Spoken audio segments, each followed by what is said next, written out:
Buenas tardes. Vamos a comenzar con la mesa que nos convoca ahora, situar las prácticas artísticas ante el nuevo ciclo histórico en América Latina. En esta cátedra de pensamiento situado que coordinan Ileana Diegues y Ana Longoni, y que creo que, bueno, para mí en lo particular y en lo personal es una alegría enorme que ellas dos estén trabajando juntas con las instituciones a las cuales las dos pertenecen, la universidad y el Museo Reina Sofía, y creo que nos dan una oportunidad a todos los que estamos aquí, también interesados por lo mismo, de compartir este espacio diferente, me parece, para no solamente compartir conocimiento, investigaciones, sino también experiencias y prácticas artísticas, y me parece que es un espacio que va a seguir creciendo y que lo tenemos que defender entre todos y también nutrirlo, enriquecerlo. Lo que vamos a hacer ahora en esta mesa, que no es exactamente lo que está en el programa, y que me parece que es muy bueno también esa flexibilidad de ir nutriéndose de lo que va sucediendo, de lo que va aconteciendo en este lugar, es que como están Sol Enaro y Ana Longoni, y entre ellas habían decidido presentar el girográfico, que es un proyecto de investigación que están llevando adelante, y tenían la suerte de que otras compañeras del proyecto estén presentes aquí en México, también van a formar parte de esta mesa. Entonces, no voy a presentar a Ana y a Sol, que ya están en el programa y están, ustedes pueden leer ahí sus currículums, pero sí voy a presentar a las nuevas integrantes de esta mesa que nos van a acompañar hoy. Le voy a presentar a Elba Peniche, que es maestra en Historia del Arte por la UNAM, trabaja en el Centro de Documentación Arqueya del MUAC, realiza proyectos de investigación sobre práctica artística en México desde mediados del siglo XX y sobre los cruces entre arte y archivo. Cristina Ijar es investigadora en el CEDINAP del INBA. Sus líneas de investigación son dimensión estética, praxis artística y acción social. Y Fernanda Carvajal, a mi izquierda, socióloga, magíster en comunicación y cultura, doctora en ciencias sociales, actualmente es investigadora postdoctoral del IIGG CONICET. Desde el año 2008 reside en Buenos Aires y se ha dedicado a estudiar los cruces entre arte, política y sexualidad desde los años 70 en el Cono Sur. Entre 2017 y 2019 ha trabajado en la coordinación de la Red de Conceptualismos del Sur, formó el equipo curatorial de la exposición Perder la Forma Humana, una imagen sísmica de la década de 1980 en América Latina, en el Museo Reina Sofía, Madrid, 2012, y sus itinerarios en Lima, 2013, y en Buenos Aires, 2014. Desde el año 2014 forma parte del grupo Micropolíticas de la desobediencia sexual en el arte, y desde 2015 trabaja junto con Alejandra de la Fuente en la conformación del archivo Yeguas del Apocalipsis, actualmente en acceso público en diferentes instituciones chilenas. Así que bueno, creo que lo más interesante es escucharlas a ella. Después vamos a abrir al público unas preguntas, así que vayan tomando sus notas. Gracias, Gabriela. Bueno, creo que todas las que estuvimos esta mañana quedamos tan fuertemente conmovidas por lo que pasó, que nos cuesta retomar la palabra, ¿no? Así que sentimos un poco esa dificultad para hablar, pero vamos a sostener este diálogo, y pensamos que era una buena ocasión para poner en común un proyecto de investigación que está en curso, que está en proceso. Es un proyecto colectivo que involucra a nosotras 5 y a muchos más. Son más de 25 investigadores, investigadoras, los que están involucrados en el girográfico, y nos parecía que era una buena forma de cruzar estas cuestiones entre arte, activismo, investigación situada. Era justamente exponer una serie de problemas, de puntos de partida, de materiales en proceso, no todavía de ideas difusas, no todavía cerradas o materializadas en forma muy coherente, para ponerlas en discusión con ustedes en este punto del proceso. Bueno, sí, el girográfico es un proyecto de la Red Conceptualismos del Sur. Voy a empezar, para los que no la conozcan, situando qué es la red. La red es una, ¿cómo llamarla? Ya no le puedo decir plataforma. Una iniciativa de un conjunto de investigadores, artistas de América Latina y de otras partes del mundo que nos articulamos en torno a varias cuestiones desde el año 2007. La red ya cumplió hace 2 años, sus 10 años de vida. Ya este es el 12º año. ¡Wow! La red inicialmente estaba conformada por muy poquita gente y fue creciendo muchísimo. Actualmente la conforman cerca de 40 personas activas y se articulan en torno a un montón de proyectos en 4 grandes nodos o zonas de intervención que tienen que ver con políticas de archivo, políticas de investigación, modos de visibilización o de activación, y el 4.º eje es publicaciones, ¿no? El proyecto quizás, bueno, aquí lo que tienen en la imagen, además de nuestro logo, es el título que nos nucleó el año pasado en la reunión plenaria presencial que hicimos en Buenos Aires: Saberes insumisos, ecologías de la acción, futuros emergentes. Podemos pasar a la siguiente, ¿no? Y como para poner un referente de un proyecto de gran escala o quizás más conocido de la red, de los muchos proyectos que venimos impulsando desde hace tiempo, mencionar Perder la forma humana, que fue un proyecto que también nucleó a 31 investigadores de la red, que desde el año 2010 nos nucleamos en torno a pensar nuevas formas de articulación entre arte y política en los años 80 en América Latina, pensando los 80 en un sentido bastante expandido, bastante generoso. En realidad nuestros 80 empezaban en 1973 con el golpe de Estado de Pinochet en Chile y concluían en 1994 con la emergencia del zapatismo. Esos 20 años que nos parece que reformulaban y que planteaban nuevas preguntas o nuevas formas de articulación entre estos ejes en relación a la época anterior, que había sido muy distinta. Aquí, como para que tengan una idea de nuestros modos de trabajo, intentamos generar en Perder la forma humana, que además de terminar en una exposición que sigue rolando, de hecho este año va a ocurrir en Montevideo, en Uruguay, pasó en Chile, en Lima, en Buenos Aires, además de en Madrid. Y la idea es que esos materiales sigan tomando nuevas formas y articulándose con investigaciones en curso.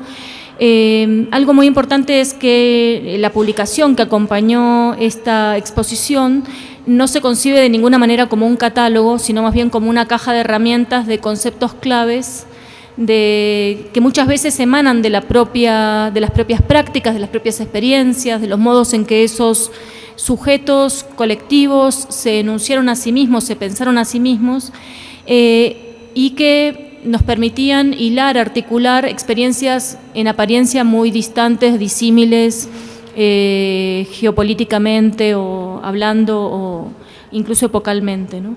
Entonces, un poco aquí en esta imagen pueden ver algunos de esos conceptos que en el libro toman la forma de un pequeño ensayo de escritura colectiva y una serie de documentos que van asociando, hilando, articulando casos muy diversos entre sí. No tenemos tiempo de detenernos demasiado en esto, pero da un poco cuenta de nuestros modos de trabajo, ¿no? Del modo en que vamos no partiendo de un thesaurus previo, predeterminado, de conceptos dados o de una teoría preconcebida, sino intentando pensar con la propia práctica de la investigación, ¿no? Bueno, Girográfico empezó hace ya 2 años y va a tomar estado público a nivel de exposición recién en el 2021. Es decir, es un proyecto también de largo aliento y, como ya dije, nuclea a 25 investigadores por ahora, más o menos. Tenemos ahí una lista, no sé si alcanzan a leerla, de quienes estamos coordinando ese proyecto y quienes componen los equipos de investigación que en algunos de los países en los que estamos trabajando están participando. Muchos de estos investigadores son de la red o no son de la red. Eso no es un impedimento para conformar este gran equipo de trabajo que, como digo, viene trabajando intensamente hace 2 años. Y me gustaría plantear primero, digamos, 4 grandes problemas antes de pasar la voz un poco para exponer algunos de estos conceptos claves que a los que vamos arribando, a los que vamos llegando en esta investigación en curso. El primer problema que querría plantear, si querés pasamos a la siguiente. Esta es la foto del encuentro presencial que hicimos en Buenos Aires de girográfico, aprovechando el plenario de la red, que lo hicimos en el taller de serigrafistas queer, del que voy a hablar enseguida, y esta es la exposición pública que hicimos de nuestras investigaciones, así como esta, en Buenos Aires, en el Centro Cultural de la Cooperación, en el mismo encuentro. Esto para dar cuenta también de cómo intentamos generar un programa público que acompañe el proceso de investigación, no para mostrar conclusiones, sino para también abrirnos al ida y vuelta de un proceso que está todavía ocurriendo. Bien, estos son algunos de los conceptos, no todos, pero algunos de los conceptos en los que ya tenemos cierta certeza de que van a entrar en nuestro nuevo glosario o vocabulario al que estamos llegando. Ahora vamos a pivotear sobre algunos de ellos, pero sí quería plantear algunos problemas previamente. La primera cuestión tiene que ver por qué girográfico, por qué ese título. Y también querría plantear una mutación respecto de ese título. Inicialmente lo habíamos propuesto pensando en prácticas más situadas en los 60, 70. Por ejemplo, este es un afiche de Julio Lepar, el artista argentino, cinético. No sé si ubican la obra de Lepar, pero tiene nada que ver con este tipo de gráfica de denuncia figurativa vinculada a un momento donde el impacto del 68 sobre su producción afectó radicalmente su modo de hacer por mucho tiempo. Y lo convirtió en un gran articulador de iniciativas colectivas, muchas veces anónimas, en todo el continente. Entonces, esta imagen y por ahí la que sigue, que es una iniciativa de León Ferrari y Carlos Gorriarena en Buenos Aires en el año 66, que tenía que ver con generar una plataforma donde artistas de muy diferentes posiciones artísticas y políticas pudieran confluir en una toma de posición común contra la guerra de Vietnam. O la siguiente, que es parte de una serie de originales para afiches que decenas y decenas de artistas hicieron para repudiar la visita de Nelson Rockefeller en el año 69 en su gira por América Latina, y se llamó Malvenido Rockefeller. Entonces son distintas iniciativas en los años 60 que claramente nos situaban ante un momento bisagra en las prácticas artísticas de un conjunto de productores que, ante las urgencias que les planteaba su tiempo histórico, viraban radicalmente su modo de hacer, su modo de intervenir, el espacio donde intervenían, el lenguaje al que recurrían, y sobre todo el tipo de distribución o de circulación que pensaban para sus prácticas. En ese sentido empleamos inicialmente el término girográfico, y lo que nos pasó a lo largo de la discusión y de la investigación es que cada vez más nos pareció que esos casos históricos no podían ser el eje principal de este proyecto, sino que claramente había un tiempo histórico presente que nos estaba interpelando de una manera ineludible, y que el eje debía ser el presente, no los casos históricos. Esto no significa que en la investigación no haya casos históricos situados en los 60, 70, 80, 90, pero que fundamentalmente están allí como parte de genealogías, de hilos, de diálogos con prácticas presentes. El eje fundamental de la exposición entonces viró, en un momento tuvo su giro gráfico, podemos decir, y se ubicó drásticamente en dar cuenta del presente. ¿Esto qué quiere decir? Algo que realmente también nos interpela todo el tiempo, porque estamos ante, evidentemente, un cambio de un ciclo histórico en América Latina muy fuerte, en la derechización, casi en la emergencia de nuevas formas de fascismo, microfascismos o gobiernos directamente de ultraderecha represivos, como el de Brasil en este momento.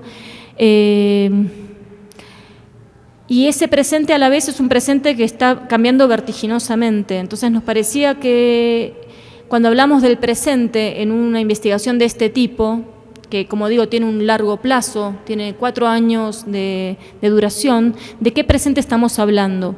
Y esto también nos obliga a pensar otra cuestión. Por ejemplo, en este caso está ahí poniendo el afiche, uno de los afiches que habíamos recolectado como parte de la gráfica que había surgido en Brasil y fuera de Brasil denunciando el golpe de Temer. Pero hoy eso es historia. Hoy tenemos a Bolsonaro y hay... Después, sí, dale. Entonces, por un lado nos parecía esto, que había un tiempo vertiginoso que nos implicaba que el presente era un presente totalmente inestable e inacible y que lo que hoy resulta nuestro presente, finalmente en 4 años iba a terminar siendo viejo, historia, ¿no? Y por otro lado hay ciertas pautas que me permiten introducir un tercer problema, que es la relación con la institución museo, ¿no? De lo que vamos a hablar bastante también en hoy, en cuanto a qué posibilidades nos da ese ingreso, en cuanto a recursos para poder hacer esta investigación colectiva, en cuanto al museo como una caja de resonancia que va a amplificar y a visibilizar ante otros públicos estas situaciones urgentes del presente en América Latina, que va a permitirnos articular un archivo de estas prácticas que de otra manera no sería posible, es decir, una serie de cuestiones que también con Perder la Forma Humana nos planteamos como posibilidades, pero a la vez que también nos exige, por ejemplo, una lista de obra en 2019, de lo que va a ser la muestra en 2021, por lógicas obvias de una gran institución que tiene que producir una exposición. ¿Y qué pasa con una lista de obra del 2019 cuando queremos hablar del presente, ¿no? Entonces ahí nos estamos planteando también cómo podemos buscar otras estrategias para seguir hablando del presente en el 2021 y después, que pueden tener que ver con un programa muy fuerte y muy permanente que desborde el museo, que ocurra también fuera del museo, de actividades públicas, de talleres, de producción gráfica en la calle, que logre poner en diálogo lo que está ocurriendo dentro con otros vectores que por estas dimensiones institucionales no puedan entrar en la lista de obra oficial, o modos incluso de infiltrarnos dentro del museo para producir allí otras intervenciones gráficas. Entonces, con esto, 3 problemas. Hay un cuarto problema que me interesa plantear que tiene que ver con que hay otro estallido, desbordamiento que se planteó con la noción misma de gráfica. La noción gráfica evidentemente está muy presente en muchas de las prácticas o materialidades que estamos trabajando, pero no necesariamente es reconocible en todas ellas. Hay muchas dimensiones que tienen que ver más con los modos visuales o los modos performáticos en que la protesta social toma la calle, ¿no? Básicamente es eso. Entonces, la noción tradicional de gráfica también se queda insuficiente respecto de eso, ¿no? Cuando hablamos de otros modos de hacer que tienen que ver, por ejemplo, con los antimonumentos, con los bordados, con las acciones, etcétera, que no necesariamente se enrolan dentro del denominador común gráfica. Pero decidimos mantener este título porque nos parece que hay que ampliar esa noción, hacerla estallar, desbordarla y llenarla de nuevos sentidos, que tiene que ver justamente con, me parece, con el desbordamiento de la noción misma de arte, ¿no? Para correrse a una interpelación desde la transformación de la forma misma de la protesta, de la marcha, de la manifestación, de los modos de ocupar el espacio público. Bien, esos serían los 4 problemas. Hay un quinto problema que queríamos plantear antes de pasar a los conceptos, que tiene que ver con las temporalidades. Recién hablábamos de esta decisión de ubicarnos fundamentalmente en este presente inestable, este presente cambiante, este presente que se nos escapa todo el tiempo, pero a la vez, sin duda, van a resonar, a reverberar, a tener cabida en diálogo casos históricos. Pero lo que decidimos definitivamente es que esos casos históricos de ninguna manera iban a ser un capítulo aparte, sino que iban a estar claramente puestos allí, en diálogo con las prácticas actuales, como genealogías que incluso están en fricción, que generan nuevas rutas o nuevos trazados, nuevas huellas. Y queríamos poner un par de ejemplos de esto para llegar a un diagrama que estamos también ensayando, que no es definitivo, respecto de cómo entendemos esas temporalidades dislocadas o abiertas. Este ejemplo es de Colombia y tiene que ver con la reutilización actual en campañas electorales de carteles de candidatos del M19, candidatos de la izquierda colombiana que fueron asesinados en los años 70, que habían sido candidatos, fueron asesinados y hoy los integrantes de la agrupación Hijos Colombia recuperan esos afiches y los vuelven a instalar en el espacio público. Entonces nos parecía que era un ejemplo de anacronismo que puede generar una irrupción de ese pasado y un llamado de atención respecto de lo que todavía está abierto de ese pasado en el presente, de lo que todavía puede ser una interpelación de lo irresuelto. El otro ejemplo que pusimos, no sé, Sol, si lo querés contar vos. Sí, este ejemplo es del no grupo de la Agenda 83, ¿no? Que también fue un proyecto que hicieron en el contexto el coloquio de arte no objetual en Medellín y que también de alguna manera nos hace sentido, no necesariamente porque tenga que estar convocado al final en el proyecto, pero como una imagen que por un lado es una caricatura política que en términos, digamos, artísticos tradicionales desde la institución, pues no se aprecia, ¿no? O sea, digamos que no es el bien al que se está acostumbrado, digamos, en el circuito de la historia del arte y de los museos, ¿no? Por un lado. Por otro lado, también pues la vigencia del mensaje, ¿no? O sea, de cómo en una frase hay, digamos, una especie de actualización con nuestro presente, ¿no? En el que esta frase la podría decir México actualmente en relación, pues, a los periodistas y a tanto silenciamiento, digamos, que hay. Y por otro lado, también este ejercicio que hizo el no grupo en colaboración con Proceso Pentágono y con Grupo Mira, ¿no? Que aquí está Víctor, de alguna manera ese dispositivo que era editorial y era una agenda, ¿no? Que simplemente, digamos, modificaban los onomásticos, ¿no? Y los politizaban, de alguna manera funcionaba también como un dispositivo de internacionalismos, ¿no? O sea, digamos, ellos van a Colombia, regresan a México, hacen este ejercicio y viralizan también, digamos, la situación a través de este dispositivo. Quizá también nada más sumar a algunas cosas que planteó Ana sobre la red de conceptualismos que me parecen muy importantes, es que la afinidad, digamos, de un posicionamiento ético-político de la mayoría de los que estamos ahí, de los que formamos parte de esa iniciativa, y que ese posicionamiento ético-político es real, o sea, no es únicamente, digamos, como un proyecto de investigación que circunscribe a eso, sino que intentamos pues ser consecuentes de alguna manera en nuestras acciones y en nuestras investigaciones, muchas de las cuales tienen una salida como parte de la red. Y una cosa que es muy importante, que estuvo en Perder la Forma Humana y que están en Girográfico, es que las investigaciones son muy grandes, o sea, convocamos muchísimos materiales, ¿no? Digo, con Elba y Cristina, en el caso de México, es un Excel espantoso, que sabemos evidentemente que no todo eso va a formar parte de la salida pública, del dispositivo editorial, del dispositivo expositivo, pero que hay un compromiso también en los sujetos individuales para seguir jalando hebra de esos materiales que estamos releyendo e hilvanando unos con otros. Y a propósito de eso, pues volver a lo que significa la práctica situada, ¿no? O sea, pensar que tanto Perder la Forma Humana como Girográfico tiene un interés en revisar una escena distendida, geopolítica, pero que no opera por episodios nacionales, ¿no? Que eso ha sido también muy importante, hacer el ejercicio constante y tratar justo en esta selección de conceptos que nos están guiando de alguna manera como itinerarios, ver cómo podemos participar de esas producciones que muchas de ellas han sido soslayadas, ¿no? Digamos, por el ojo grande, digamos, de la práctica artística, cómo podemos hilvanar esas producciones por sus afinidades más que por sus contextos específicos, ¿no? O sea, cómo hay una serie de empatías desafortunadas en los casos que estamos trabajando y que no tienen que ver con un contexto nacional. Bueno, este es el diagrama que nos propuso André Mezquita, que es parte del equipo coordinador del proyecto, luego de varios intentos para pensar una temporalidad que no es una temporalidad lineal, obviamente.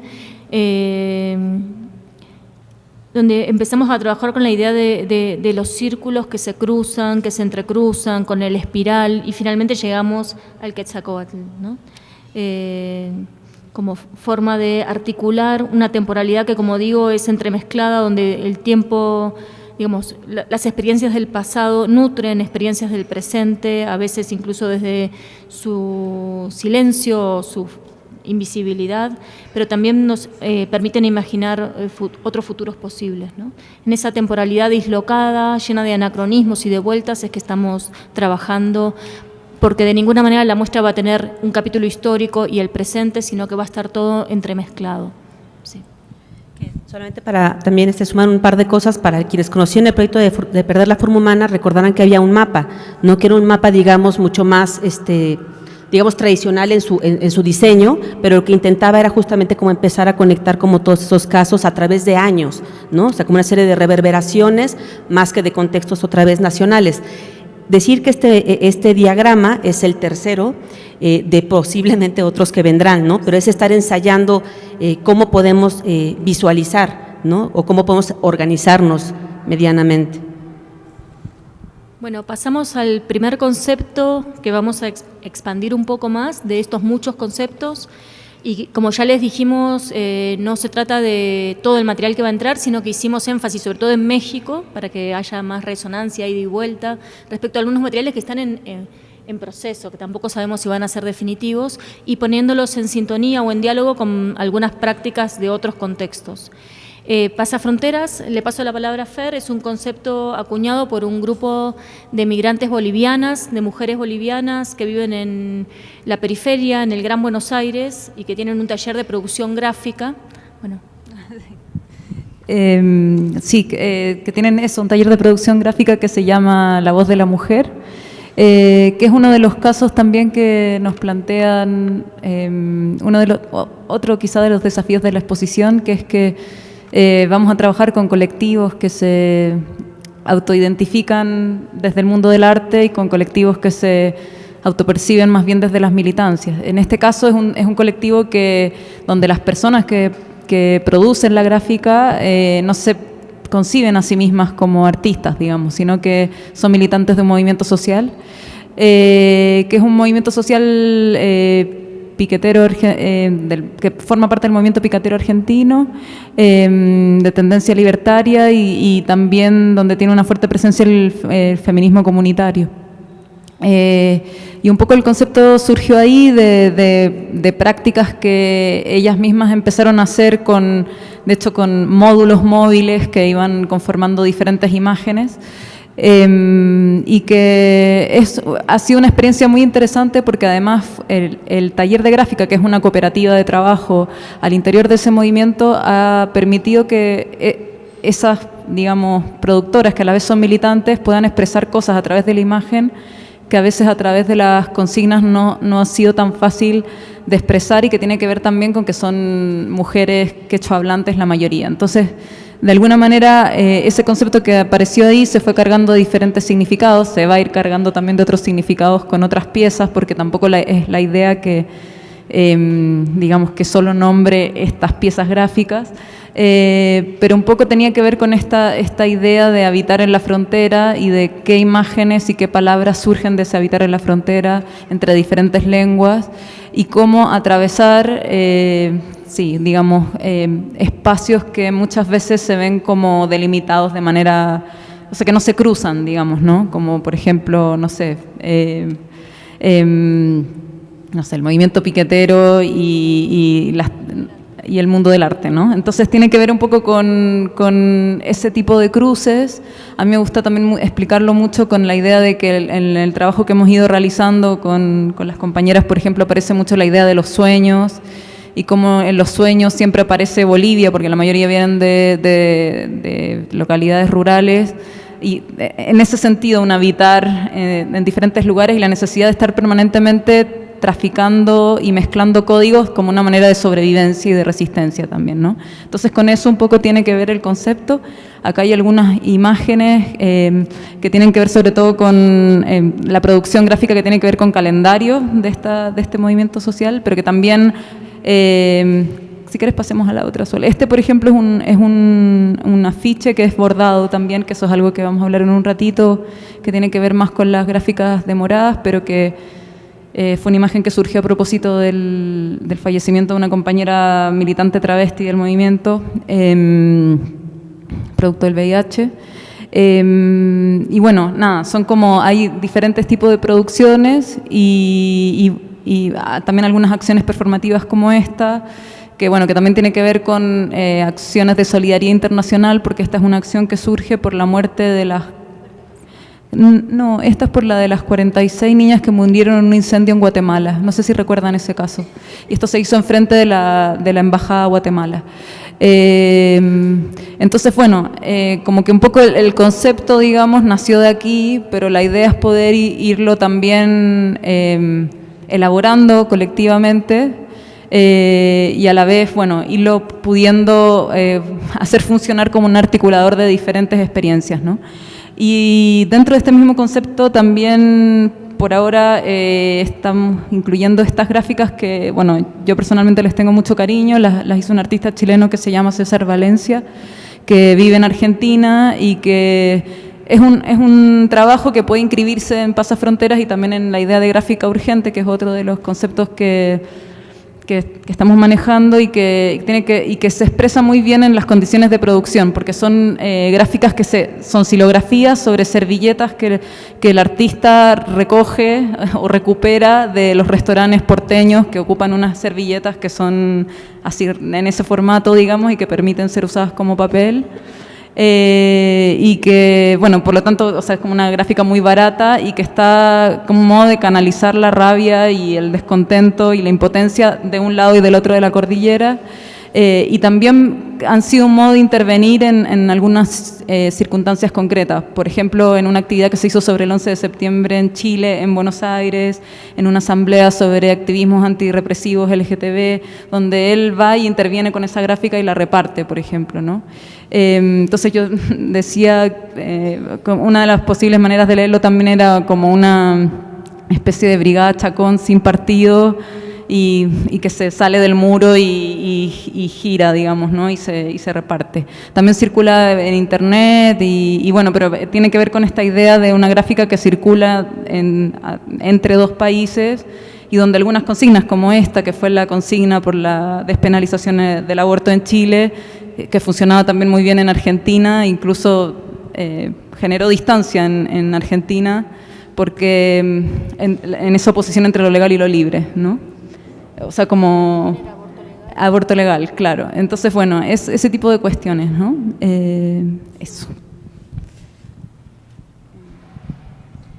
Siguiendo con esta idea del internacionalismo, también nos permite recuperar un caso histórico que tiene que ver con la solidaridad de exiliados latinoamericanos en Europa, pero también colectivos de artistas europeos que en torno a una asociación que se llamó AIDA se nuclearon en distintas ciudades europeas desde el año 79 en adelante, generando una serie de acciones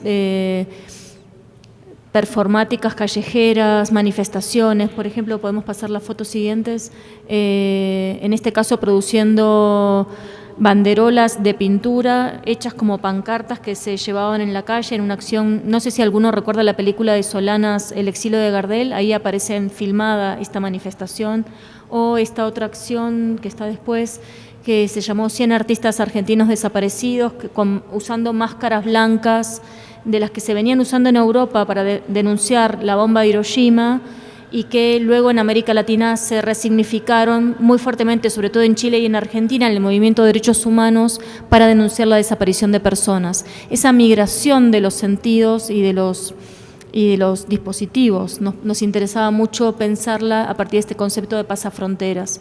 Pero a la vez pasafronteras también es un término muy maleable que también nos permite pensar en el cruce entre arte y gráfica, entre diferentes técnicas o diferentes modos de intervención o espacios de intervención, siempre pensando en esas fronteras puestas en cuestión. Sí, en este caso es el proyecto mexicano de Huellas por la Memoria, Huellas de la Memoria, que desde 2015 se planteó un grupo de compañeros, no necesariamente artistas, uno de ellos sí, grabar las suelas de los zapatos de los familiares de los desaparecidos, que caminan y buscan y van desgastando los zapatos, y los zapatos en sí mismos ya son una huella de la exigencia, de la reclamación. Entonces hicieron esta convocatoria. De un lado, una suela del zapato tiene una breve descripción del caso, y en el otro hay un mensaje amoroso de quien dona los zapatos, el amigo, el familiar que dona los zapatos. Lo hicieron sin mayor pretensión otra más que dar consuelo, visibilizar la situación, acompañarse, dejar una huella también testimonial, que eso es importante de este tipo de producciones gráficas. Por un lado operan como testimonios de las innovaciones formales y técnicas de un momento histórico concreto, y por otro lado son testimonios también de hechos históricos que no debemos olvidar, ¿no? Entonces esta doble calidad de testimonio, primero en términos formales, objetuales, técnicos, innovadores, y esta segunda parte del testimonio que informa y da cuenta de una situación dada. Las otras gráficas que ahí aparecen son de Alfredo López Casanova, que es un escultor que ha hecho este tipo de gráfica urgente, ¿no? Ante cada agravio social o hecho histórico relevante, produce una de estas que generalmente circulan en redes sociales. Él también es miembro del colectivo de Huellas de la Memoria, que tuvo un éxito rotundo. Ahora tiene zapatos ya de otros países del mundo, ¿no? De Argentina, de Guatemala, de El Salvador, ya itineró por Europa, va para América Latina, es decir, construye ya otro tipo de presentación fuera del ámbito privado del dolor de una comunidad concreta, ¿no?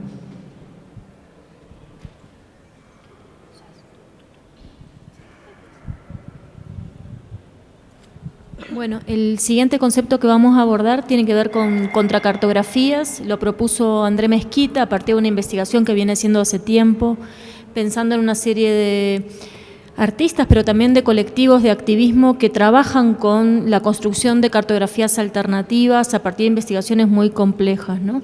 Pusimos dos imágenes de este tipo de mapeos o de cartografías alternativas que visibilizan diferentes tipos de situaciones, ¿no? Denuncias ecológicas o políticas o del tipo que fueran, a partir de la herramienta del mapa. André propuso una serie de mapas de este tipo que queremos poner en relación con algunas investigaciones mexicanas. Y que probablemente, quizá muchos de ustedes conocen el trabajo de Iconoclasistas, que es uno de los colectivos con los que André ha trabajado de manera sistemática, digamos, y nosotros también, o el GAC, y quizá también con ellos se lleve a cabo algún tipo de taller, ¿no? Dentro del programa público que se pondrá en práctica cuando sea la exposición, ¿no? O sea, como cómo utilizar esas herramientas para poder visibilizar o dar lugar pues a mucho de lo que estamos trabajando, y que vamos a convocar pues también a otro tipo de agentes, sujetos que se sientan interpelados y que quieran contribuir a pues a esta pregunta, digamos, abierta, o estas preguntas. En este concepto de contracartografías, en el caso de México sugerimos también, todavía no hay un acuerdo de si van a quedarse o no el material, pero probablemente ustedes recordarán algunas de estas intervenciones en el contexto de las primeras marchas de apoyo a los 43. Y yo recuerdo, ¿no?, que vi algunas de estas intervenciones en la nomenclatura, digamos, de las calles, las traté de buscar, me tardé muchísimo, en realidad supimos quiénes las hicieron hace un par de meses, pero buscando quiénes habían hecho estas intervenciones, pues que son muy sencillas, pero muy contundentes, ¿no? O sea, como que también ese tipo de, digamos, no quiero ir a lo formal, pero digamos como este tipo de ecuaciones donde el gesto bien logrado radica en otro sitio, ¿no? No en la economía del recurso, no en los grandes dispositivos, sino digamos en la habilidad para poder hacer algo sencillo pero contundente. Entonces, buscando quienes habían producido estas intervenciones, llegamos en realidad al trabajo de Redetro. Seguramente han visto su trabajo, ¿no? Sistema de transporte onírico, que es un colectivo, una colectiva, que empezó su trabajo primero en España, después se vinieron a México y es elástica, ¿no? O sea, no tiene un número de participantes determinado, pero mucha de la gente que lo conforma viene de la comunicación gráfica. Y justo hicieron, digamos, de la comunicación gráfica, pues su habilidad para poder hacer, como dicen ellos, intervenciones semióticas, ¿no? Intervenciones semióticas en el mapa de la red de transporte público de México, ¿no? En la gran serpiente, como diría Marcos Curtix, ¿no? Aquí es un acercamiento, no sé si han visto su trabajo, pero lo que hacen ellos es subvertir, digamos, el nombre de cada una o de diferentes estaciones para actualizar, digamos, con un gesto y también irrumpir en el flujo cotidiano de la gente con estas acciones que a veces duran segundos, minutos, horas y cuando mucho duran días, ¿no? Pero pueden ver ahí, en vez de patriotismo, la cambiaron a matriotismo y, en fin, ahí pueden ver algunas de las que han realizado. Aquí pueden ver, digamos, cómo ellos se infiltran, ¿no? Y se apropian, digamos, de la dinámica, digamos, oficial del sistema de transporte público. Se compran, digamos, el uniforme, se mandan a hacer los logos, o sea, se mimetizan, ¿no? O hacen una especie de camuflaje para poder pasar desapercibidos, y tienen súper estudiado dónde lo van a hacer, cuánto tiempo, quién va a ser tal, y lo que hacen es hacer intervenciones con vinil, igualando la tipografía, el pantone, todo, para que sea una intervención que pase desapercibida el mayor tiempo posible. Entonces, claro, aquí en la estación normal, pues normalistas, ¿no?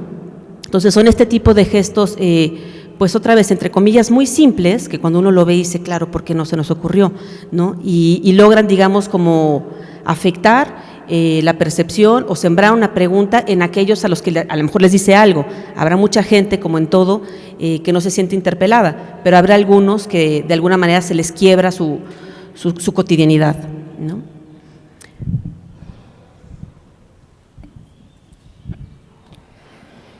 Y si les plantamos un 43, fue la pregunta que un grupo de personas se hizo a un poquito más de 6 meses de la desaparición forzada de los 43, que esto resulta importante, no hay que decir los desaparecidos, o sea, no desaparecieron, fueron desaparecidos.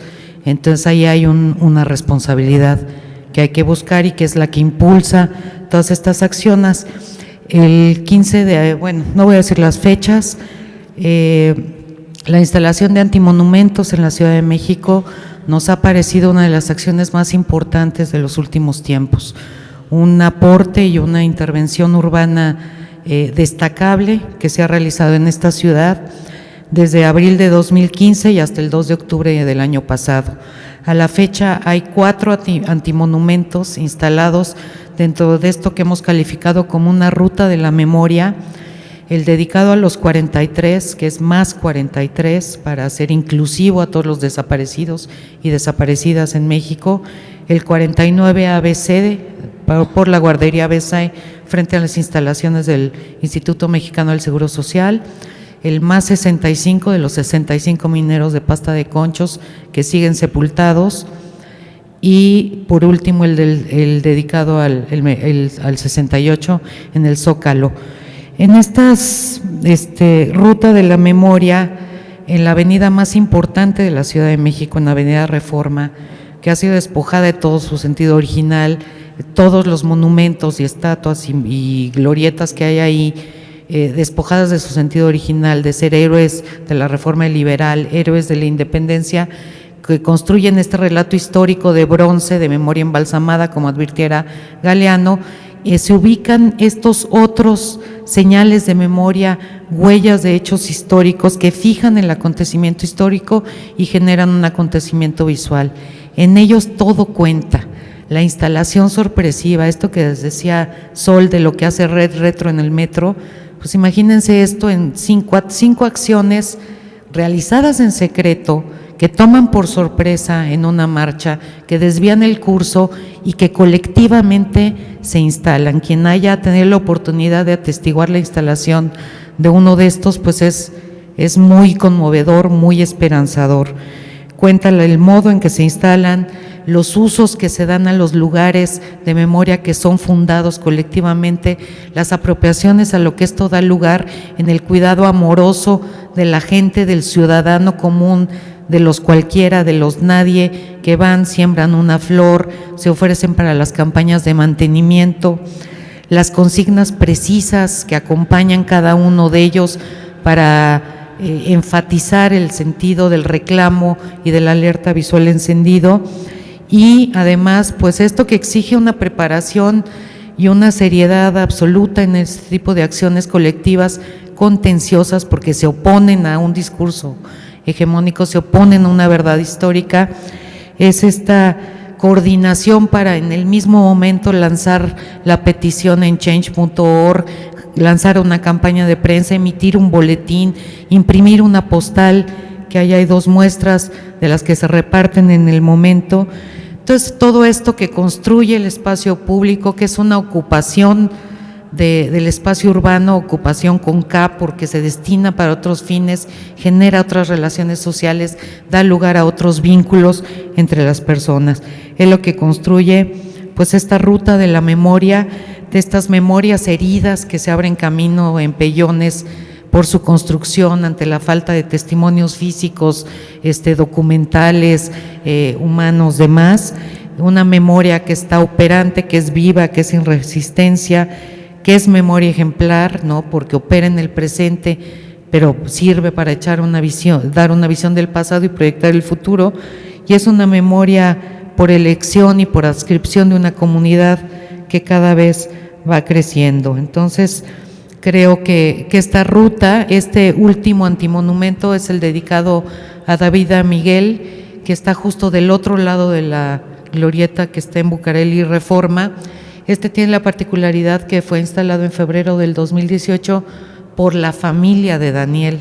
O sea, esta es una acción familiar que se sale de este otro modo de hacer de los otros antimonumentos, pero que se incorpora también desde un espacio más íntimo, más privado, a esta ruta, ¿no? Y que también construye ello.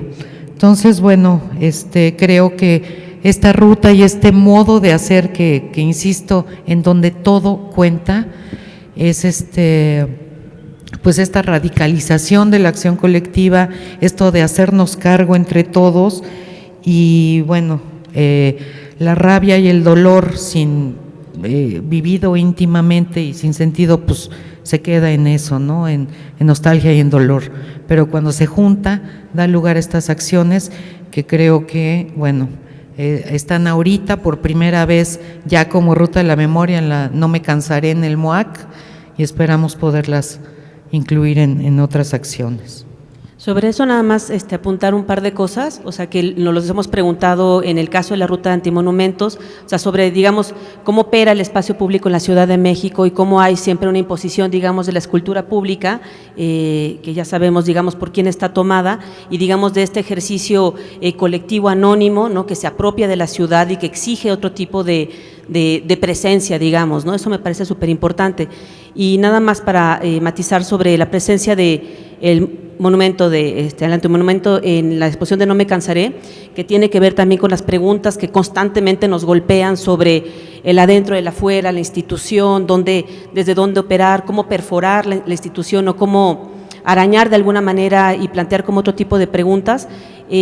Para mí fue muy significativo, o sea que dos de los padres llegaron a la inauguración, y fue para mí, no sé, muy sorpresivo, pensando en lo que decían antes Mario y Lucas Avendaño, de este acompañamiento, ¿no? O sea, que ellos agradecían, o sea, que, no sé, a mí me dejaban sin palabras, pero ellos agradecían darse cuenta, porque sean claros, nosotros en las manifestaciones estamos en otra cosa y muchas veces no nos damos cuenta, digamos, como de los diferentes destellos de acompañamiento que van teniendo lugar. y para ellos era importante, aún para nosotros en nuestro conflicto, ¿no? Sobre el adentro y el afuera, fue importante para nosotros darnos cuenta que para ellos tenía sentido que eso también estuviera ahí. Sí, solo dos cosas, esto sobre el adentro y el afuera antes de que se me vaya. Creo que esto de este imperativo de radicalización que exigen los tiempos infames con los que vivimos todavía,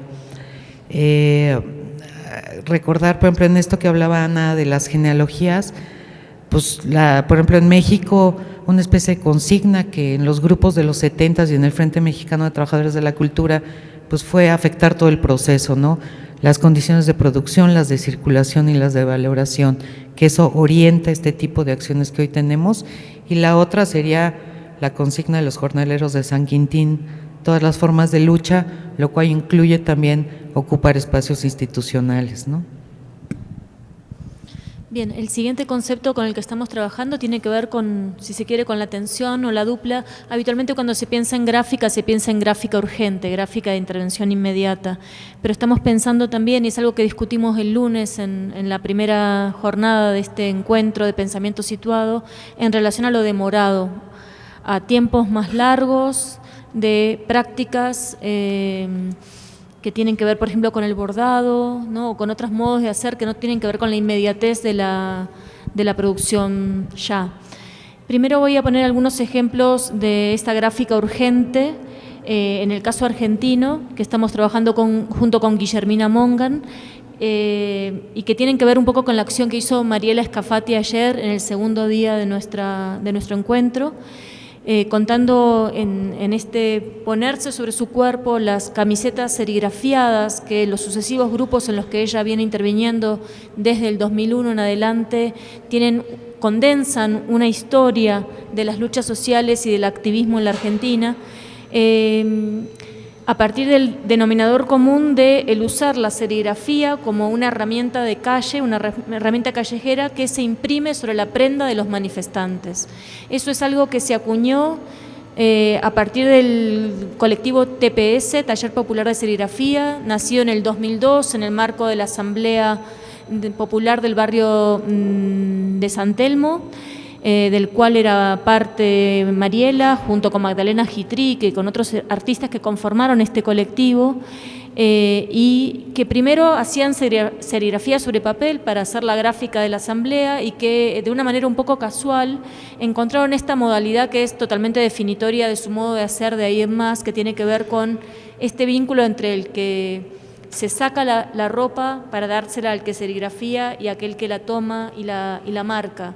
Incluso contaban que en el periodo tan convulsionado de la historia argentina, que va del 2001, de diciembre del 2001 al 2003, donde había manifestaciones masivas todo el tiempo, con muchísima presencia de activismo artístico en ellas, esta acción cotidiana por ahí implicaba, de serigrafiar la ropa, implicaba que una misma prenda de vestir podía tener sucesivas capas que daban cuenta de esa historia condensada y vertiginosa que estábamos viviendo.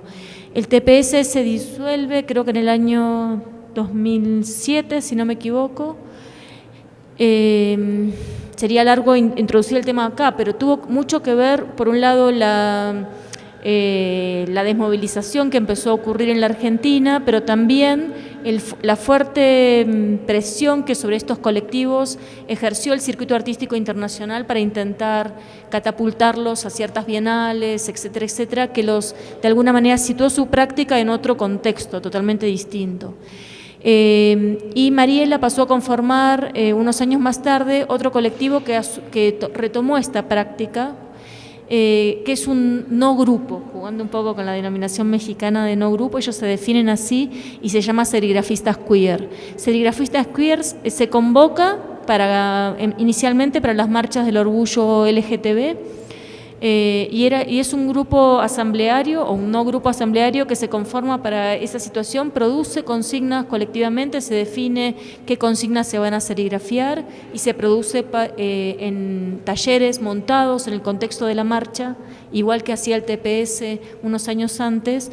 Por ejemplo, voz a los movimientos del deseo o estoy gay, consignas o esta panza es re gay, no sé, distintas consignas que producen en el contexto de las manifestaciones LGTB, pero también las manifestaciones feministas o las luchas por el derecho al aborto, a la legalización del aborto, etcétera, diferentes luchas, o al matrimonio igualitario, diferentes luchas que se vienen dando en los últimos años en la Argentina.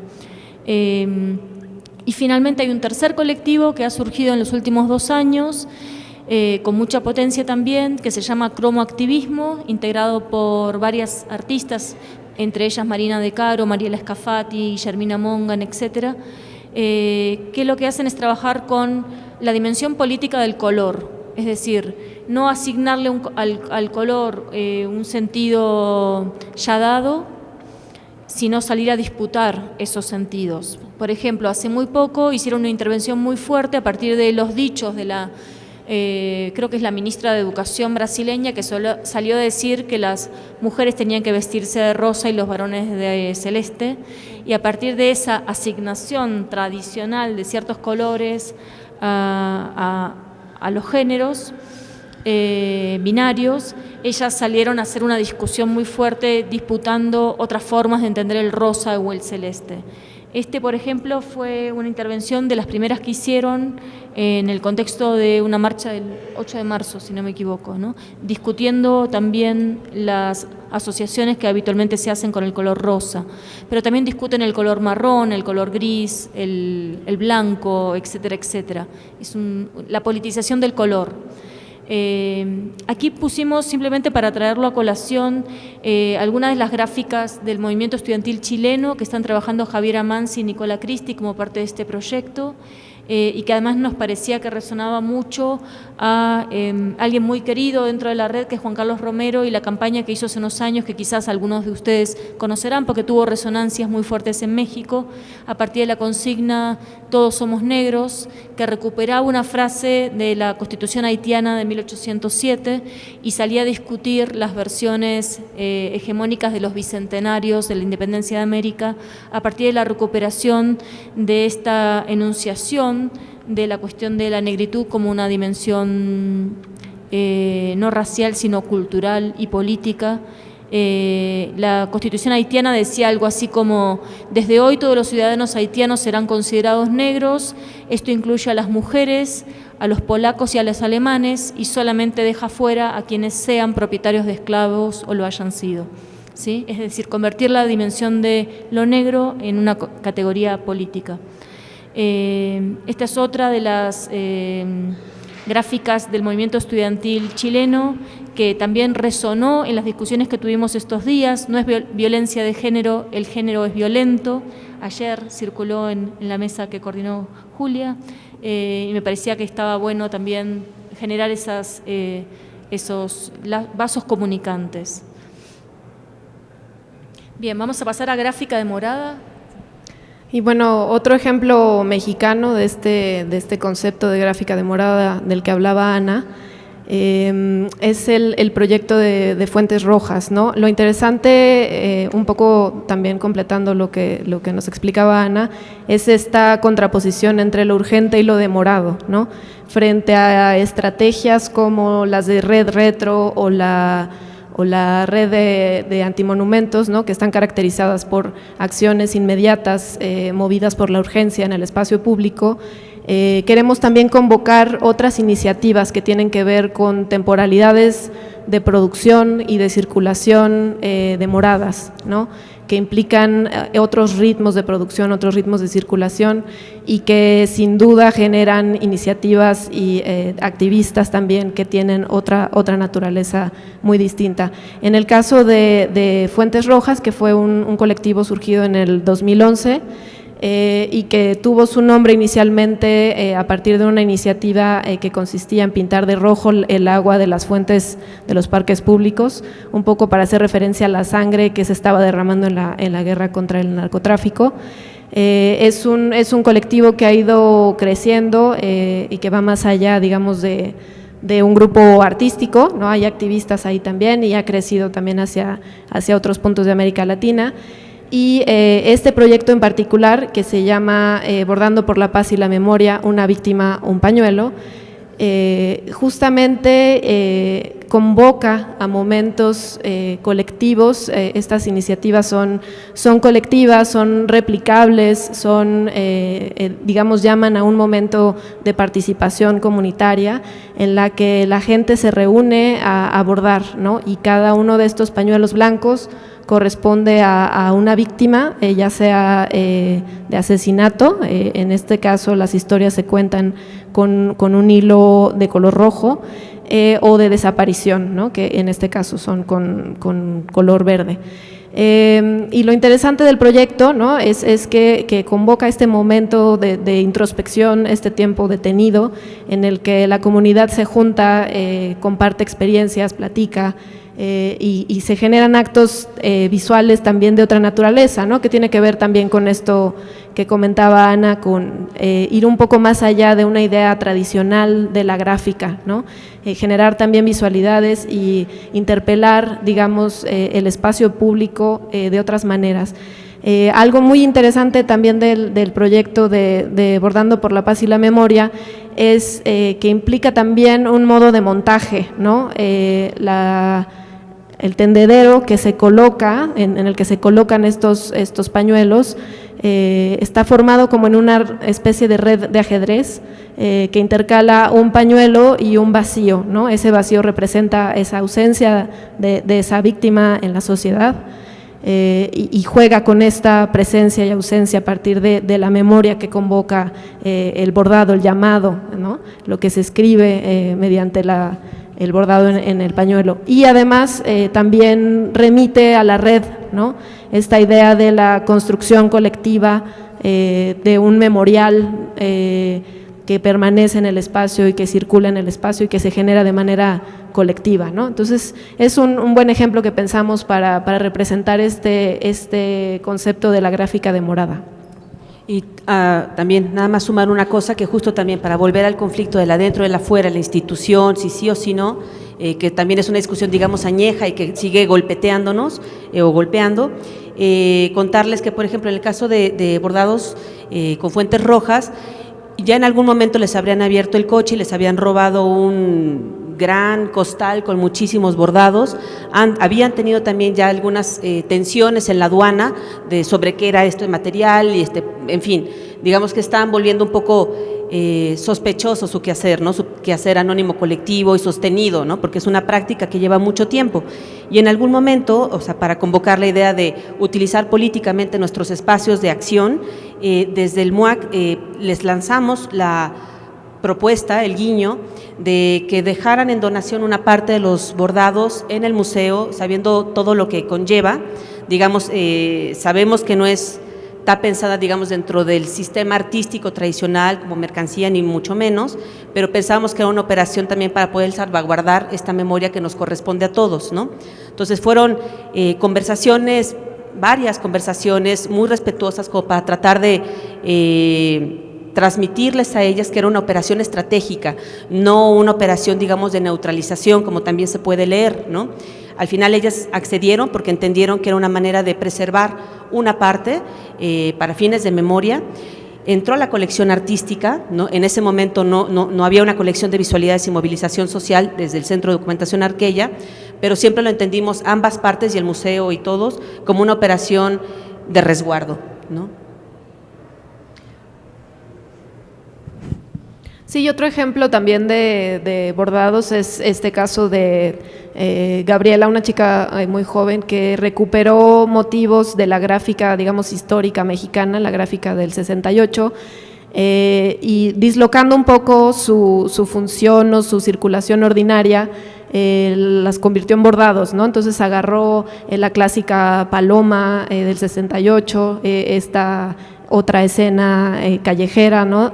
Y las convierte en bordados, ¿no? Entonces es un juego interesante con la temporalidad y la circulación que generan estos iconos gráficos en la esfera pública, en la historia, digamos, en el activismo. ¿Quieres comentar las arpilleras? Y bueno, acá igual ya mencioné un poquito sobre esto, pero quería agregar sobre todo que es cómo se hace el bordado en la cooperativa es interesante también por el procedimiento, porque es colectivo, se van pasando las estampas y no es que una la borda una persona, sino que eso va rotando. Y esto me parece interesante recordar algo también, ahí aparece lo de Libertad Reina Maraz, que es un caso que fue muy emblemático, donde quedó muy claro el rol patriarcal y racista de la justicia por una mujer que la condenaron por matar a su marido y no lo había matado, pero como solo era quechua hablante no podía comunicarse y fue presa por no poder defenderse.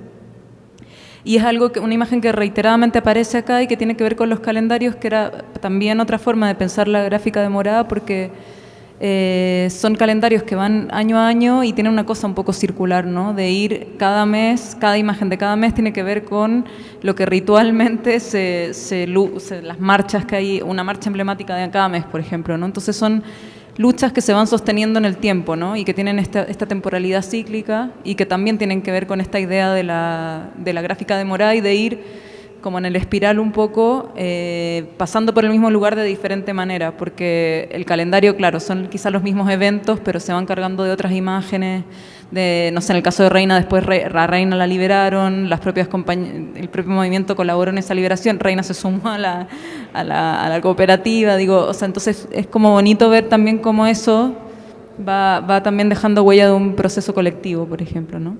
Eso.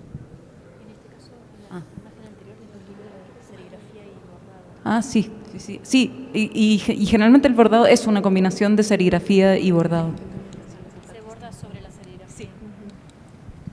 Esta es una arpillera mexicana de una compañera de la foto que pasaste muy rápido de Paulina Domínguez, del proyecto de Textilo, que ha hecho del bordado pues su herramienta de trabajo, de lucha, de relación.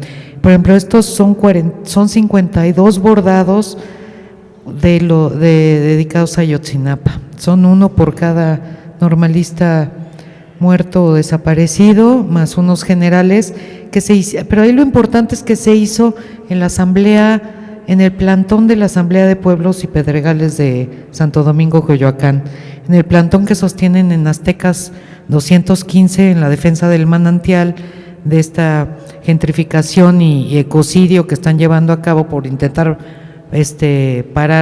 haber destapado un manantial en la calle.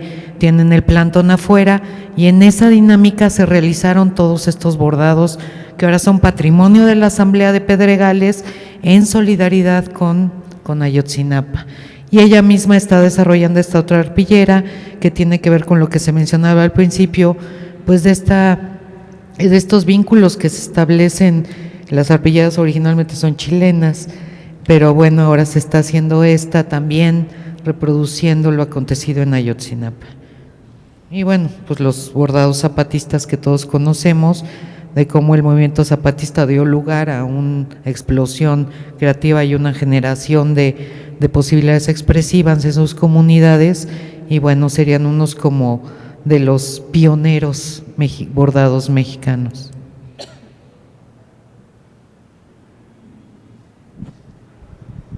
Y este sería un ejemplo del otro caso, ¿no? de gráfica urgente.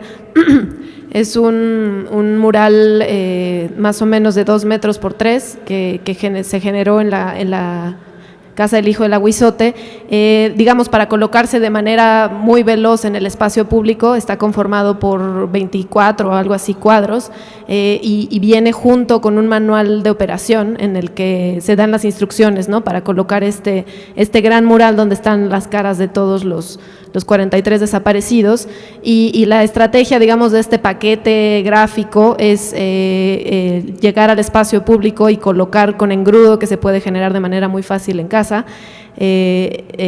Más o menos de este tamaño son cada una de las piezas, y produjeron estos paquetitos, ¿no? Para llevar a las marchas y colocar de manera veloz en el espacio público. y dejarlo, digamos, es una gráfica que también de alguna manera es efímera, ¿no? Que no dura demasiado, pero que está pensada como una acción, ¿no? Y que incluye este instrumento del que vamos a hablar también, que es un manual para colocarlo en el espacio público, ¿no? Entonces este es un ejemplo de gráfica más bien urgente.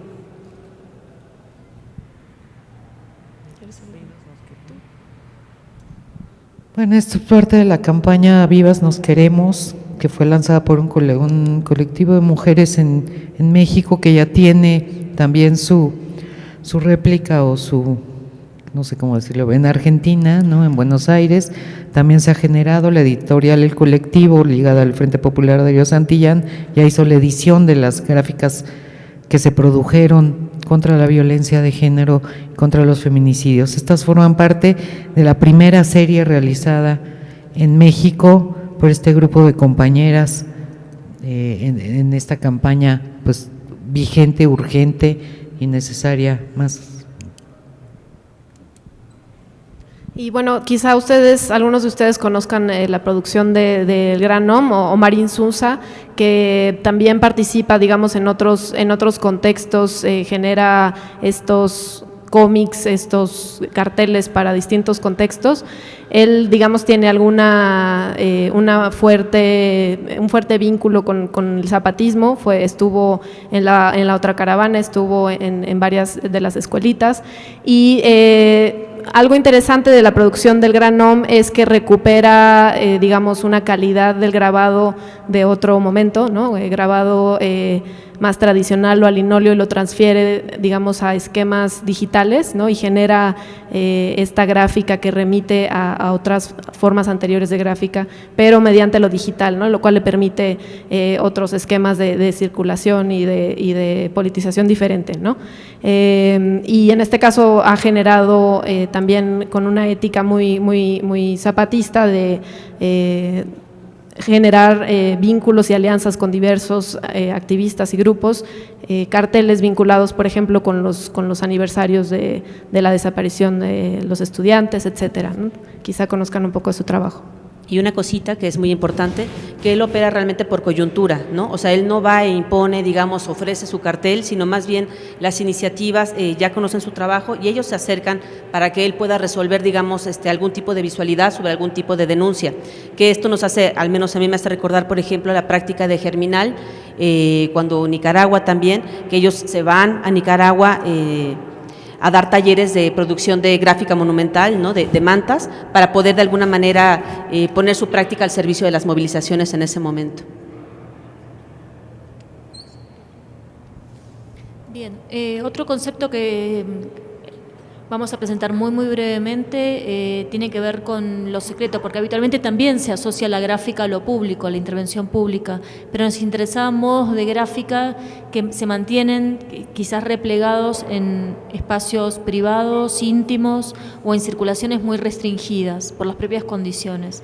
En este caso, la investigación que está haciendo Fernando Davis sobre la fundación del Frente de Liberación Homosexual en el año 1973 en Argentina. Estos son volantitos hechos, dibujados, manuscritos y dibujados a mano sobre papelitos recortados que se repartían de mano en mano, es decir, ya es como una gráfica digamos, donde ni siquiera aparece lo múltiple más que como gesto repetido, ¿no? De volver a escribir estos volantitos. Sí, de un formato muy minúsculo y íntimo y que, como digo, circulaban de mano en mano. Y también los primeros fanzines o revistas que publicaron desde el FLH, volantes, publicaciones muy precarias en fotocopias, que estamos recopilando para mostrar un poco el nacimiento de la primera organización homosexual dentro del contexto argentino. Judy Nilsson también es una propuesta dentro de la investigación de Fernando Davis para pensar en esta cuestión de cómo lo íntimo se vuelve público o se hace público y también la idea de un cuerpo gráfico, es decir, usar el propio cuerpo como matriz, en este caso de la fotocopia, poner fragmentos del cuerpo y fotocopiarlos y con eso luego hacer carteles callejeros, ¿no? De gran escala, desde la fotocopia del fragmento del cuerpo a la publicitación en el espacio público. Una especie de pre-posporno. Bueno, y ya acá como caja de desastre pusimos un montón de cosas que están todavía en proceso, la llamamos caja de herramientas un poco por eso, y tiene que ver más bien con ideas de cómo poner en circulación, cómo mostrar y cómo, sobre todo, activar estas prácticas en el espacio de una exposición museal, ¿no?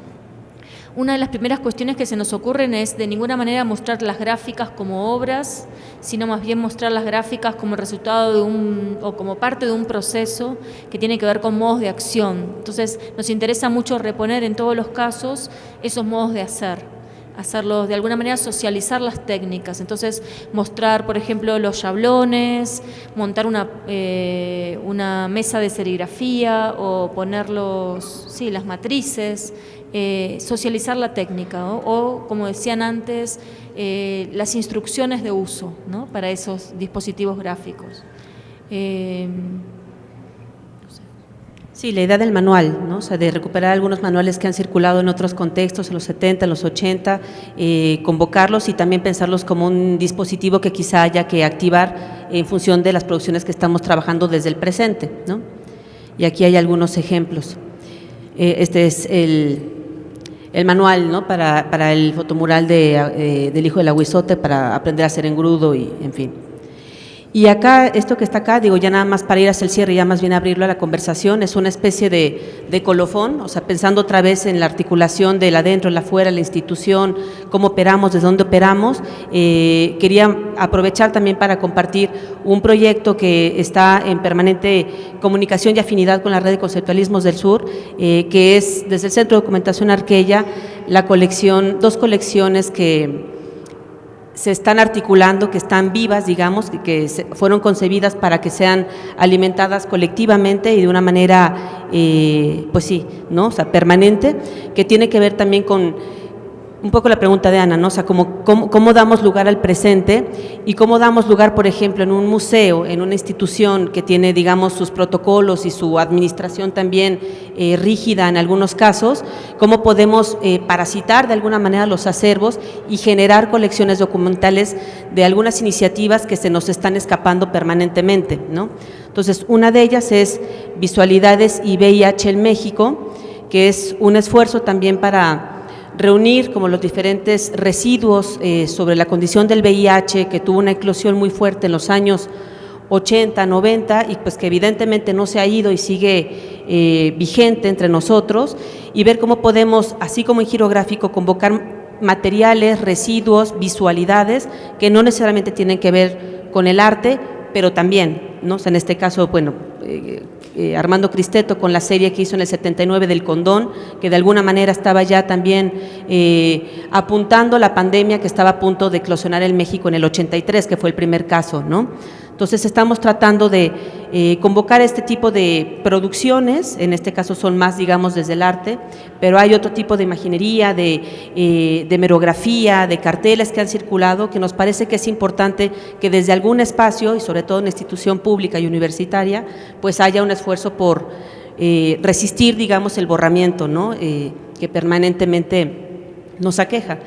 Y en el caso de la colección de Visualidades y Movilización Social, fue una colección que precisamente surge a raíz de la emergencia con Ayotzinapa y de sentirnos interpelados y de preguntarnos qué podemos hacer desde nuestros espacios de trabajo, ¿no? O sea, cómo podemos, más allá de ir a las marchas y estar rebotando entre asambleas y en ejercicios que uno requería, necesitaba para sentir que alguien que estaba haciendo algo se propuso, ¿no? Que se diera lugar a una colección abierta para empezar a reunir pues parte de estos residuos que evidentemente la GN no va a convocar, sobre todo en un contexto donde estaba muy en pugna, digamos, la Ley General de Archivos, ¿no? Que recordarán que estuvo a punto de depender de la Secretaría de Gobernación. Entonces, digamos que ante ese peligro se pensó como una especie de emergencia utilizar la institución para también hacer que ese patrimonio quede pues público, ¿no?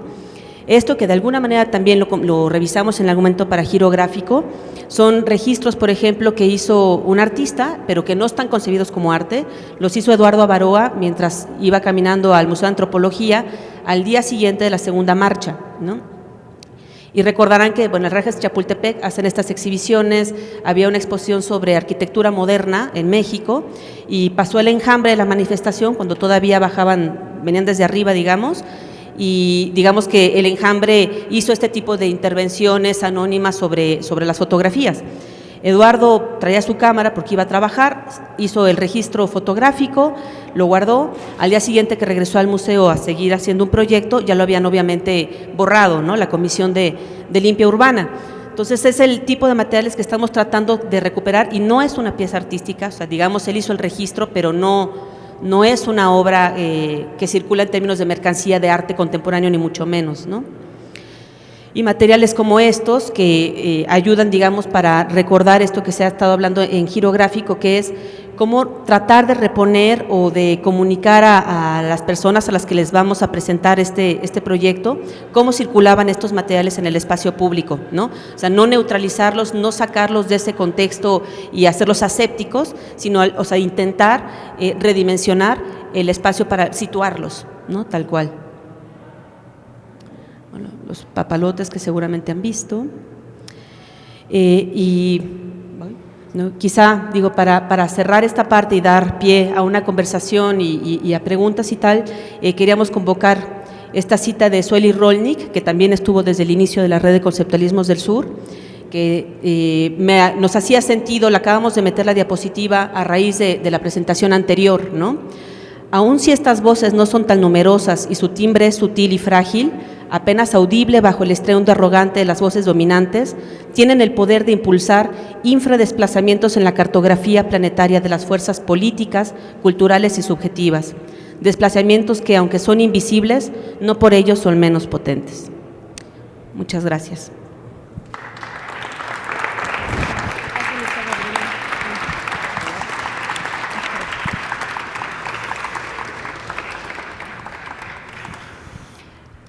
Bueno, la verdad que escucharlas a todas es muy impresionante porque parece que estuvieran así todos los días trabajando juntas y hay algo de esa forma de organizar, en el mismo lugar, en la misma geografía, en el mismo contexto y con el mismo marco de obra trabajando. Y me parece que es importante cómo han organizado, digamos, esta exposición para compartirnos los conceptos, porque creo que también de alguna manera, más allá de la riqueza del archivo que acá nos muestran, hay algo de cómo organizar ese pensamiento para poder tener un horizonte común que supongo que se irá nutriendo entre lo que cada uno aporta desde su contexto y desde sus imaginarios y las prácticas que cada uno va relevando. Se ha hablado mucho de las imágenes, y a mí la verdad que me llama mucho y poderosamente la atención desde siempre, digamos, cuando observo este tipo de prácticas artísticas, sociales, colectivas, quizás por mi vicio de editora, que trabajo con autores que procesan textos, que son, que tienen otro tipo de circulación y que están marcados por otro tipo de contextos. Me sorprende, por un lado, cómo se pueden reproducir o repetir ciertas consignas en diferentes contextos, cómo se van contagiando los formatos, los soportes, los colores, las prácticas, y en ese sentido me gustaría que ustedes también nos cuenten cuáles son los casos que más ustedes han podido rescatar en ese sentido, como de la circulación de este tipo de prácticas.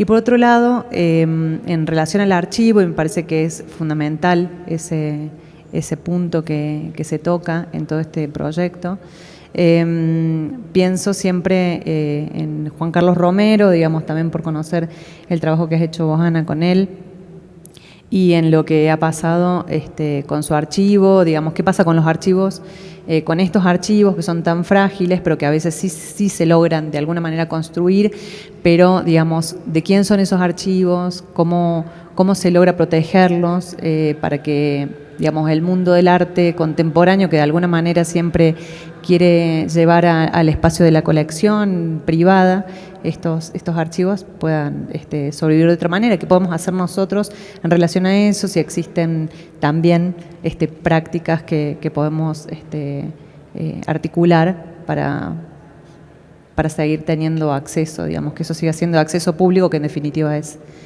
lo que, para lo que fueron hechos, ¿no?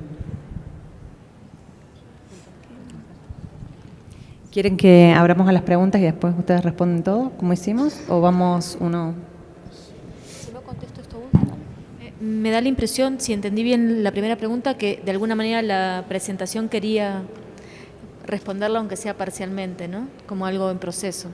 Pero también que no solamente damos cuenta de prácticas, como decía un poco la cita de Zuly recién, de prácticas evidentes, sino a veces de prácticas muy minúsculas, ¿no? Muy pequeñas, secretas, íntimas, ¿no?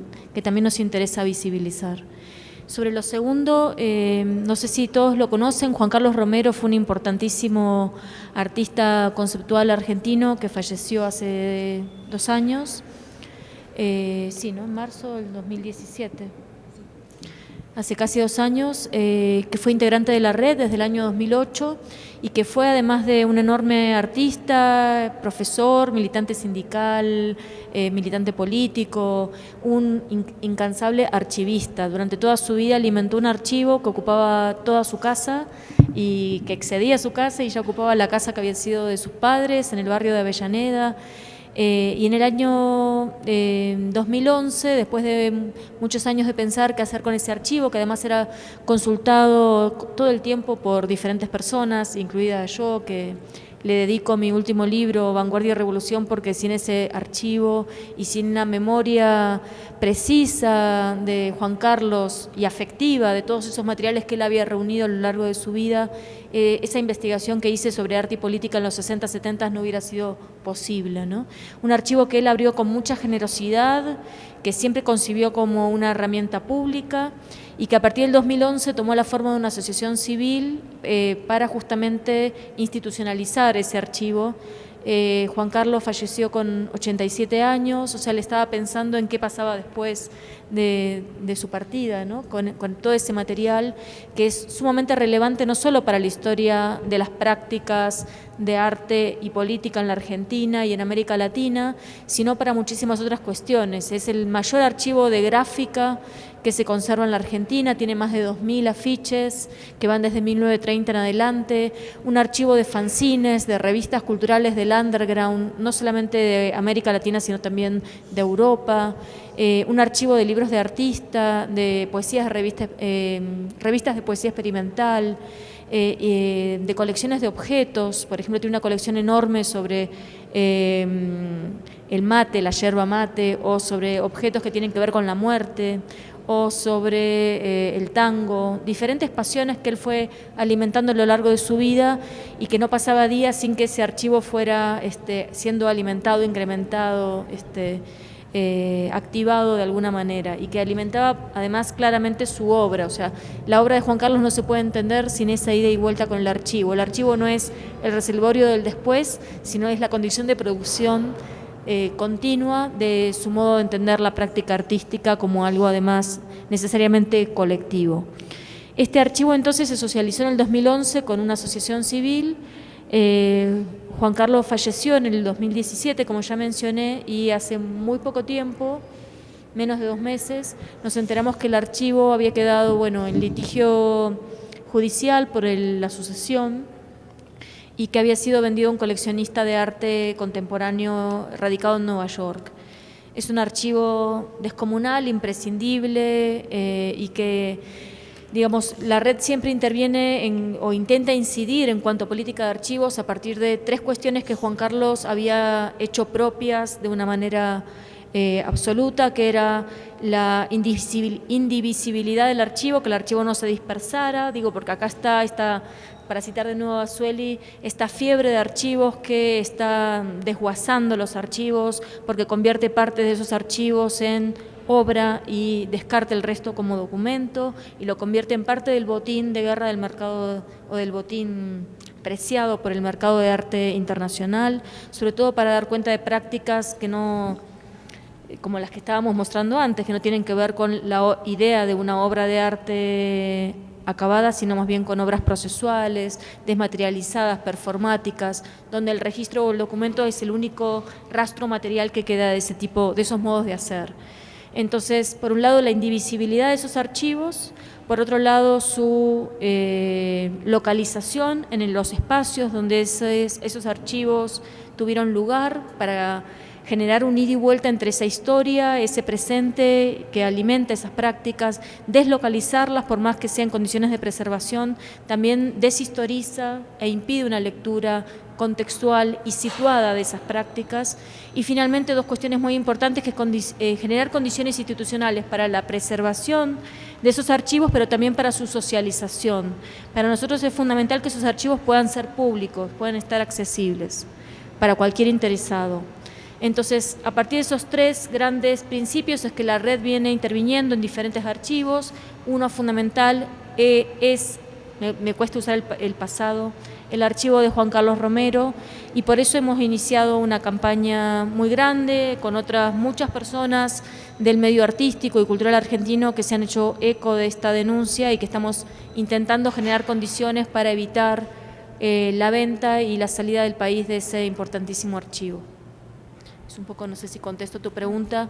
Como ya dije al principio, Juan Carlos fue miembro activo de la red, fundamental, un querido amigo, y nos parece, más allá de esa afinidad, digamos, un legado imposible de renunciar para nosotros.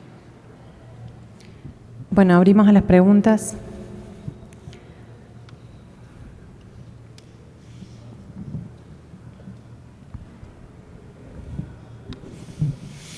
Quizá agregar también a lo que decía Ana, que una de las cosas que hablamos mucho en la red también tiene que ver con el tema de la localización y de la no dispersión de los archivos. Tiene que ver, creo, también con algo que hemos estado hablando estos días y que tiene que ver con, muchas veces, algo que también creo que señaló Male en su exposición, con las condiciones de posibilidad para producir conocimiento situado, es que efectivamente tengamos archivos en nuestros lugares, digamos, que no se vuelvan una y otra vez a repetir estas relaciones entre norte y sur, donde el sur, digamos, cede sus materias primas epistemológicas para que las teorías sean elaboradas en el norte. Para que podamos elaborar teoría y pensamiento desde acá, también es necesario que esos documentos estén a la mano. Entonces también tiene que ver un poco con eso, ¿no? Eso. No porque Harvard o los museos o las universidades del norte tengan condiciones de preservación, significa que es el mejor lugar para activar y situar esos documentos, sin duda. Las condiciones de institucionalización, ¿no? En este sentido también es muy impresionante el trabajo de, bueno, el perfil de la investigación en relación a sus modos de circulación. ¿Cómo se fue generando eso? ¿Cómo se fue gestando? Si fue desde el comienzo que se pensó en la investigación, como también como exposición, como publicación, o si eso fue creciendo en base a las reflexiones que ustedes fueron haciendo, porque incluso también vi que en la actividad del Centro Cultural de la Cooperación de octubre hicieron también ustedes una acción en el espacio público, y bueno, y cómo fue creciendo esa forma, esa práctica también de investigadores, y cómo fueron generando también esos movimientos hacia la circulación.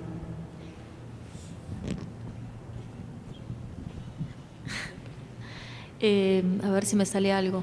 Yo creo que un poco como se dio estos días, es decir, que no nos concebimos de ninguna manera como investigadores recluidos en el ámbito académico o condenados a un único modo de intervención, sino que creo que en nuestra práctica se conjugan, se articulan, se potencian modos de hacer que tienen que ver con el activismo, con la investigación y con la práctica artística. Un poco de la misma manera que concebimos con Iliana este encuentro, es que la red trabaja todo el tiempo, ¿no? Y perder la forma humana siempre se pensó así, como un proyecto de investigación que no concluía en una exposición o en un libro, el libro como punto de partida y la exposición como punto de partida de nuevas investigaciones que mutaran, que transformaran, que interpelaran incluso y que continuaran por otras vías esa investigación necesariamente inacabada y de ninguna manera panorámica o completa. La red nunca tiene la pretensión de generar un contrarrelato completo, sino más bien como tirar de ciertos hilos, exponer ciertos casos, activar ciertas posibilidades de articulación y dejar que las cosas corran, ¿no? Solo un comentario, es que me distraje escuchando tu pregunta sobre, o sea, pensando cómo se tienen que generar las políticas en cada contexto, ¿no? Para que pueda haber entonces acervos públicos, condiciones, recursos, ¿no? Porque puede haber ganas, pero si no hay recursos también ahí estamos bastante maniatados. Pero me quedé pensando, Lucas Avendaño convocó la figura, la imagen del nahual, y me quedé pensando en que todo, por eso me distraje, perdón, que todos tendríamos que ser como nahuales de las memorias, ¿no? O sea, todos tendríamos que ser de alguna manera protectores, ¿no? O estas figuras que de alguna manera protejan esas memorias vulnerables, ¿no?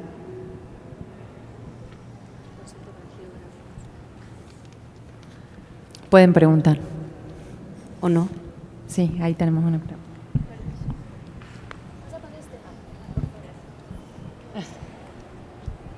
Mi pregunta va por las micropolíticas de cómo se organizan los archivos, cómo pues a partir de la red y también de las otras instituciones, pues cómo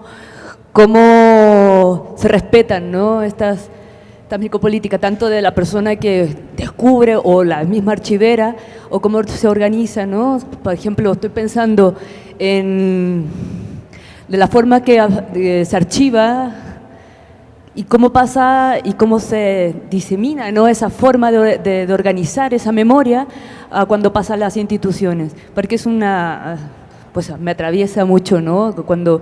Como se desmembrena justamente la organización de la memoria por los mismos agentes creadores de esta memoria, ¿no? Estoy pensando, por ejemplo, en el archivo de Ana Victoria Jiménez, que pasa a la Ibero y se organiza de diferentes formas.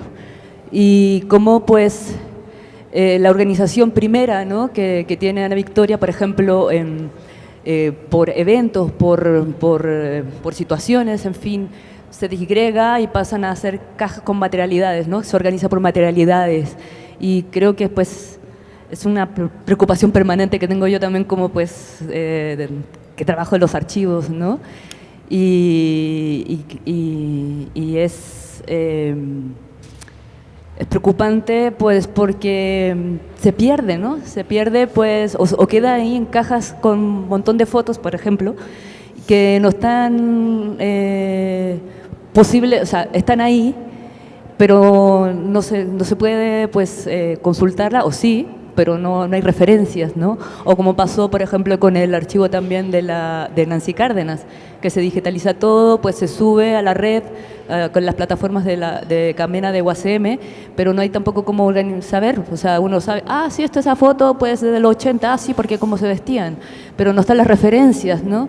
Y esas fotos, pues yo también tuve la posibilidad de consultarlas antes de que entrara a la UACM y sí tenían una fuente, ¿no? O sea, se sabía pues de dónde era, quiénes eran estos personajes y claro, al pasar y al organizar por materialidades pues se pierde eso. ¿Cómo pues creo que hay un conflicto, ¿no? De las personas, pues de las personas que guardan esta memoria, que son también pues protagonistas de estas memorias, al pasar esta memoria a las instituciones o pues hay una fractura, ¿no? No sé, yo creo que, no sé, a mí también pasa con el respeto, ¿no? De cómo se organiza. Y pues para mí es un nudo, ¿no? Un nudo que pues me conflictúa mucho. Y hacer un paréntesis también para invitarles pues es que me olvidé el otro día, tú me dijiste que habías enviado un mensajito y todo y ya me olvidé invitar a demás liberaciones, diálogos, lucha, feminismos y disidencia sexual, que es una exposición justamente de archivos de la disidencia sexual y los feminismos en el Memorial del 68, que creamos con el Laboratorio Curatorial Feminista.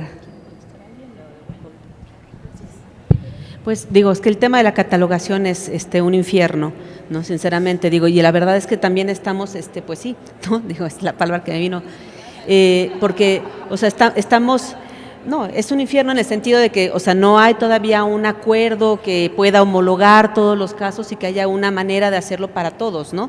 Digamos, las políticas de la GENE serán muy distintas a las que tenemos que inventarnos de alguna manera, ¿no? O sea, de ir a apropiar y de ir, generando una especie de traje a la medida según cada archivo que llega, en este caso, al Centro de Documentación Arqueya, que son además archivos pues muy distintos a los que otro tipo de archivistas, digamos, más tradicionales están habituados, ¿no?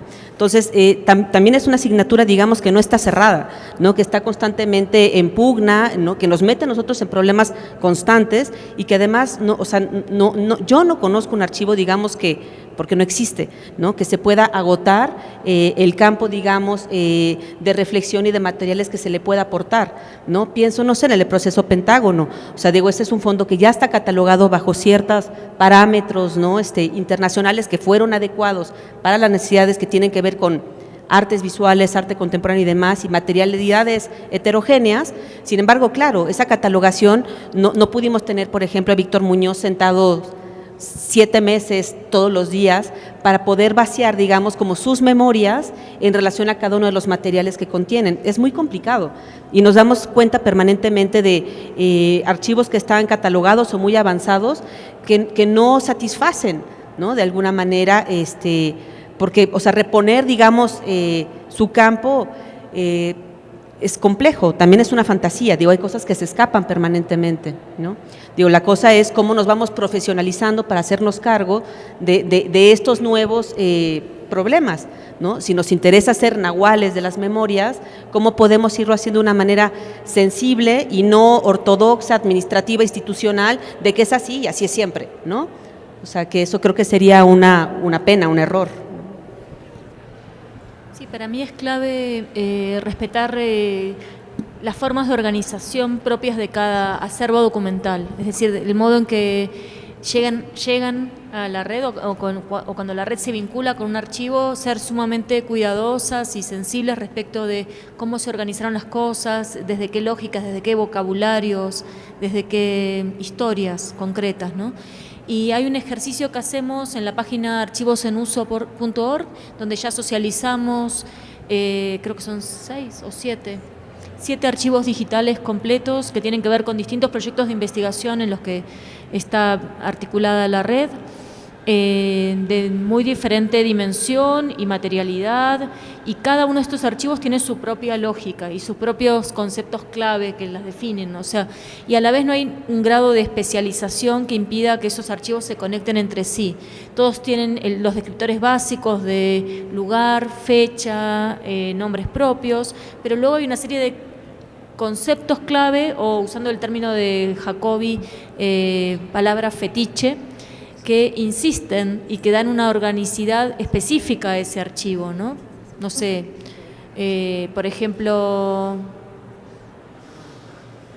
no sé, por decir algo, en el archivo de prácticas creativas del movimiento de derechos humanos en la Argentina, obviamente la palabra máscara o la palabra silueta va a tener unas resonancias específicas que van a hilar una serie de prácticas, de modos de visibilizar a los desaparecidos en la Argentina durante la última dictadura, ¿no? Prácticas performáticas o visuales que encaró el movimiento de derechos humanos. Y ahí quizás eso se cruce con otros archivos y aparezcan otras asociaciones inesperadas, ¿no? Pero esos conceptos son específicos de ese archivo. Esto vuelve un poco locos a las instituciones porque no es un thesaurus para nada estandarizado, y cuando estos archivos entran en relación con centros de documentación institucionalizados aparecen como una suerte de oveja negra, no saben dónde demonios meterlo, ¿no? Esa tensión me parece que Sol la contaba muy bien respecto de las normas y la sensibilidad y la aproximación sensible a esos universos que queremos mantener intactos, ¿no? O lo más intactos posibles. Y yo, para complementar un poco lo que decía Sol y hablando también desde el Centro de Documentación Arqueya, creo que hay algo de la archivística tradicional que sí es muy válido y que debemos de recuperar, que es este llamado orden de procedencia, ¿no? Que es un poco respetar un poco cómo estaban organizados los archivos, qué lógicas los gobiernan, qué información tienen, como una especie de arquitectura secreta o escondida que tienen los archivos ya, y que al ingresar a la institución pues hay que tratar de no borrarlos, ¿no? Este orden de procedencia creo que es importante. Y otra de las pequeñas acciones que podemos hacer, que no creo que sea tan pequeña la verdad, es tomar las decisiones correctas, ¿no? En Arqueya lo que tratamos de hacer es concebir la catalogación siempre como un proceso de investigación o como un compromiso, no simplemente como una tarea mecánica, y en vez de establecer criterios como institucionales que se apliquen a los archivos, tratar de pensar que cada archivo es un mundo completamente diferente y que genera lógicas diferentes y que por lo tanto requiere organizarse de distintos modos, ¿no? Entonces, una de las acciones que hacemos en Arqueya es que cada archivo se organiza de manera diferente, de acuerdo a sus propias lógicas, ¿no? Pero, pues sí, siempre hay un problema de descontextualización que sucede y que de alguna manera es inevitable y que hay que tratar de paliar con materiales adicionales, ¿no? Por ejemplo, entrevistas, activaciones o las mismas exposiciones, que son elementos que acompañan, digamos, a la estructura del archivo como esquema organizador, ¿no? de la memoria. Hola, ¿qué tal? Bueno, creo que ya me contestaron lo que yo quería comentar ahora, que es esa importancia de darle a la exposición una dimensión blanda, no de términos de rock la seca, sino una dimensión donde nosotros podamos establecer conexiones y nodos que no sean presentados únicamente por ustedes, porque eso nos permitirá complejizar la exposición y lo que se nos está como trayendo de nuevo a la memoria. Sobre todo al revisar exposiciones donde se trabajan los activismos artísticos de Latinoamérica, se presentan de tal forma muy determinada por los equipos curatoriales y terminan diluyéndose al estar bajo una noción muy bidimensional de estas energías y concatenaciones, fuerzas que se van cruzando en estos procesos a los cuales ustedes están tan enfocadas en evidenciar, en volver a traer, ¿no?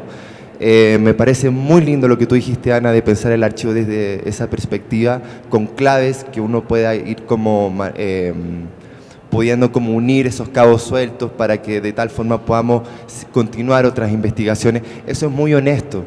Hay muchas exposiciones que no se presentan así y creo que hace falta que tengamos esa honestidad como investigadores de decir, mira, esto yo llego hasta aquí, ya es papel de ustedes empezar otras formas de dimensionar esto que se presenta. Nada más decir que me encanta que se estén haciendo estos ejercicios y que hayan presentado este proyecto y bueno, saber en qué museo están pensando, porque creo que no lo dijeron. ¿En qué lugar va a estar la exposición? En el 2021 va a estar en el Museo Reina Sofía y nuestra idea, igual que con Perder la Forma Humana, nuestra condición sine qua non es que la muestra itinere por América Latina. No está todavía seguro, pero tenemos muchísimas ganas de que venga a México y luego a Colombia. En principio esos dos lugares porque queremos buscar otras sedes que no hayan sido las de Perder la Forma Humana para seguir generando activaciones locales, interpelaciones, debates públicos en esos contextos, ¿no? Perder la Forma Humana fue a Lima y a Buenos Aires, entonces estábamos buscando a Santiago de Chile y a Montevideo, entonces estábamos buscando otras sedes. Sí.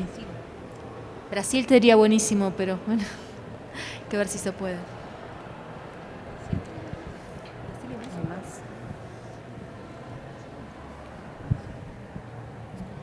Gracias. Gracias, buenas por la presentación. Quería preguntar con relación a la producción de vocabulario.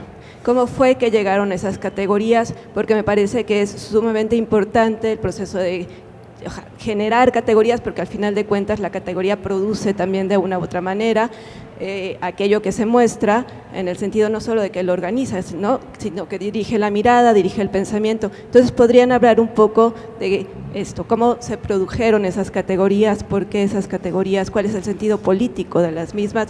Que más o menos, bueno, está claro, pero en el trabajo en equipo, pues, ¿cómo es que este proceso se da? Gracias. Bueno, es una muy buena pregunta. La verdad es que no sé si te lo podría contestar sistemáticamente, porque ha sido un proceso muy largo, casi nos llevó más de un año y las categorías no son estables todavía. Tuvo que ver con reuniones de trabajo cada 2 semanas de todo el colectivo. Recurrimos mucho, como estamos todos muy dispersos y muy lejos, a larguísimos chats de Skype para poder elaborar. Y algo muy fundamental en esta deliberación colectiva es que los términos que se van proponiendo y se van tensando y se van descartando y se van resignificando. Por eso conté también que giro gráfico significaba una cosa al comienzo y está significando otras cosas ahora. Es muy importante, decía, que esos conceptos en general emanen de las propias prácticas, como por ejemplo el caso de pasafronteras, que es un término que acuñaron las propias migrantes bolivianas para pensar su hacer, o que emerjan del proceso de investigación, pero con la capacidad de articular más de una práctica. No nos interesan conceptos que sean unívocos o unidireccionales, que se restrinjan a una práctica, sino conceptos que sean capaces de vertebrar, articular, poner en común prácticas que no nos aparezcan tan evidentemente afines, ¿no? Es un poco ese el ejercicio. No sé si querés agregar algo. A mí me interesaba preguntarles cómo hacían, digamos, bueno, todo archivo siempre tiene que tener un recorte, seguramente quedan un montón de cosas afuera. ¿Cómo se hace esa selección y si tiene que ver con el impacto de esas prácticas en los contextos en los que se realizan, en los vínculos afectivos que ustedes tienen como investigadoras, en la relación que encuentran entre las prácticas de un contexto y de otro, ¿no? Pues ya decías que los conceptos también se ponen en común y supongo que eso tiene mucho que ver. Así que bueno, me gustaría que me cuenten eso. Diste en el dedo en la llaga, se llama lo tuyo, porque ahora justamente estamos en ese momento dificilísimo de haber reunido, digamos, las propuestas de todos los investigadores y darnos cuenta que con todo ese material llenamos 30 veces el museo, por ser conservadora, digamos, 30 o 60, o sea que es un disparate el material que articulamos y va a haber una necesaria y durísima operación de recorte y selección que básicamente tiene que ver, me parece a mí, con vertebrar los conceptos de manera consistente, es decir, qué prácticas de todas estas que fuimos mapeando y relevando pueden confluir para dar articulación a esos conceptos. Pero por otro lado, algo que decíamos con Sol también es que todo ese trabajo que necesariamente sabemos que va a quedar afuera, porque una exposición siempre es limitada en cuanto a qué puede entrar, también va a activar otras posibles activaciones, o sea, otras exposiciones, otras investigaciones, otras publicaciones. O sea, tenemos muy claro que la exposición, digamos, del 2021 del Reina va a ser importante, pero que no es el punto final de este proyecto, sino una de las instancias de visibilidad que va a desplegar, sin duda, otras resonancias, ¿no? Bueno, ya que están callados, voy a aprovechar a Sol también, porque bueno, acabamos de... Sí, ya casi es la hora, pero creo que tenemos un momento para una última pregunta. ¿Alguien tiene una última pregunta? Si no, la hago yo. Estuvimos, bueno, ahora en este momento en el MOAC está la exposición Arte Acción, y me parecía súper interesante la forma en la que, bueno, el archivo se abre al museo de manera expositiva. ¿Cómo habita el archivo en el museo? ¿Qué características tiene esa relación? ¿Y cuáles son también las problemáticas, los conflictos? O sea, y qué es lo también más enriquecedor de poder llevar a una exposición al archivo. Bueno, varias cosas de las que ya se mencionaron. Qué pena que se levantaron ahorita Brian Smith y Cristian Aravena, porque también ellos junto con Alejandra Moreno hicimos esta investigación. Pero como decía Elba, o sea, el Centro de Documentación Arqueya genera 2 exposiciones al año con sus acervos documentales, que han pasado como por dispositivos muy variados, ¿no? Desde una exhibición de un fondo en particular, o como por ejemplo Juan Hacha o Arte Acción, que son más bien una pregunta una pregunta que se intenta responder desde los distintos acervos que tenemos, ¿no? Son sin duda, digamos, dispositivos que nos permiten ensayar ¿no? Porque también lo entendemos así, como ensayar maneras de socializar y de comunicar eso que tenemos en nuestro resguardo, siempre bajo la perspectiva de que una exposición, o sea, es imposible contar todo siempre es una fantasía, darle lugar a todos es una fantasía, pero intentar, digamos, hilvanar a través de diferentes residuos, pues una micronarrativa en este caso, ¿no? Entonces, nos enfrentamos, digamos, siempre como a una pregunta sobre cómo podemos acercarnos cada vez mejor a maneras de exhibir, de espacializar esos materiales también. Y por otro lado, claro, o sea, digamos que ese trabajo que hace uno desde cierto estómago y cierta convicción, también a la vez cómo es golpeteado por lo que genera a pesar de lo que uno quiere, ¿no?